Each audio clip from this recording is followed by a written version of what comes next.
The boy was only 8 years old when he watched his father die right in front of him. To keep his son alive, the father gave up all forms of resistance. He simply stood still and let countless arrows pierce his body. As he lay dying, the only thing he wanted to tell his son was that hatred was the most useless thing in the world. But the boy dropped to his knees in front of his father's body, unable to understand what had kept his father standing even as he was dying. All he knew was that he had to avenge his father's death. The man who killed him was still alive, and that alone felt like the boy's greatest shame. His heart was full of hatred as he quietly hid beneath the deck of an empty ship. He followed behind the enemy's ship, waiting for the right moment. Only when the ship reached the deep sea did the boy finally crawl out from under the deck. The crew dragged the leader to the back of the ship, and that was when he saw the boy standing there. The short sword in the boy's hand gleamed in the sunlight. The leader immediately understood what the boy was trying to do. Unlike the mocking crew, he saw a shadow of the boy's father in him. But the boy had only inherited his father's fighting blood, not his noble soul. The boy's eyes, full of hatred, burned like a wild beast's. He looked ready to devour the man who had killed his father. But the leader did not take an 8-year-old child seriously,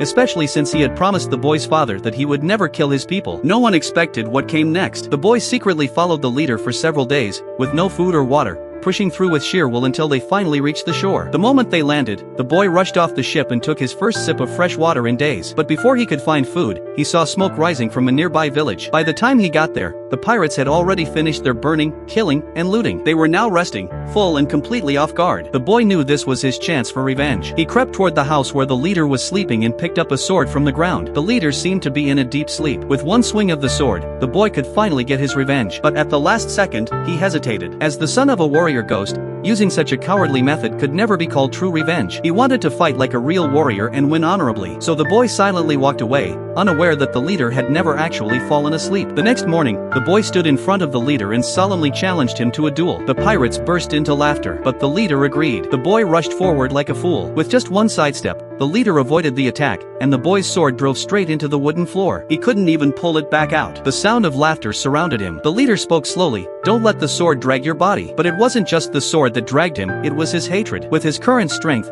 beating the leader was nothing short of impossible. Do you think the boy will ever get his revenge?